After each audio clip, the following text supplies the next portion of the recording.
magaalada muqdisho waxaa ku sii badanaya isdhexgalka dhinaca dhalinyarada iyo jirriska. Prime Fitness Gym waxay ka mid tahay goobaha ugu weyn ee jirriska kuwaasi ku yaala magaalada muqdisho. maanta waxay ahayd maalintii daafurka xarunta jirriska ee Prime Fitness Gym oo laga hirgeliyay xaafadda Gubta ee degmada Daynile. waxaan la dareemayay in baahi badan loo qabay in degmada Daynile laga hirgeliyo xarun lagu dhiso jirka laguna yareeyo culayska ama miisaanka. Gymkan waa gymka ugu weyn ee degmada Daynile, waana gym ay soo dhaweeyeen dhammaan dhalinyarada ku nool degmada Daynile gobolka Banaadir. Shaafici Cali Axmed oo ah macalinka xarunta jirriska ee Prime Fitness Gym ayaa inoogu waramay qaabka ay go'aan qabtaan dadka ku cusub gymka iyo qaabka ay u siiyaan la talinta dhinaca jirriska iyo miisaan dhimida xilli ay shaqaynayaan maalintoodii koowaad. runaantii horta ardayda waxay isugu jiraan labo kuwana waxa waaye miisaankooda inay kordhiyaan u imaadaan dhalinyarada macnaha oo miisaankooda u hooseeyo kuwana miisaankooda inay dhimaan oo kuwa miisaankooda macnaha uu koreeyo run ahaantii intaasba waxay ka wada saman yihiin macnaha oo hadafkooda uu wada yahay kulli macnaha jir qurux badan oo wada dhisan run ahaantii kuwa macnaha miisaankooda uu culus yahay lifting iyo waxa la isugu daraa iyo macnaha cardio intaba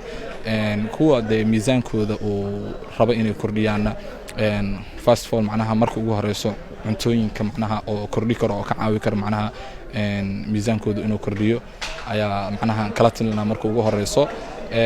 marka xigtana caalamiito isku dheelitiran oo ka saacideysa macnaha hab dhismeedka ama muuqaalka jirkiisa inay soo saarto ayaa macnaha ka diyaarinaa imaashaha ardayda wallahi horta gymka dhalinyarada macnaha aad bay u xiiseynayaan saa u jeedaba macnaha dhalinyaro aad u far badan ayaa gymka timid waana sidaan kuu sheegay macnaha dhalinyarada meeshan degan way u baahneed macnaha wayna u baahnaayeen baahi weyn u qabeen macnaha in ay gym ay helaan macnaha awal meelo dheer u aadi jireen laakiin haddeertaan waxaa loogu diyaariyay gym aad loo qalbeeyay xaafadooda. dhinaca kale Cabdiraxmaan Maanka oo ka mid ah dhalinyarada ku nool degmada Daynile gaar ahaan halka laga furo gymkan cusub ayaa ka hadlay baahida uu qabeen in degmada Daynile laga hirgeliyo gymkan la jaan qaadaya xarumaha jirriska ku yaala magaalada muqdisho. magacayga waa Maanka Hero gymkan in xaafadda Gubta Ciise Cabdi noo laga furo aad ay u soo dhaweynaa waxaana ka mid ahay dhalinyarada baahida aad ka weyn u qabto oo ku nool xaafadan kuna dhalatay waa jecelnahay waa soo dhaweynana gacmo furan hadda waxaa leenahay maadaama booska dhalinyarada loo heeliyay hadda iska soo bixi weysiin waxa waaye waa garabkiina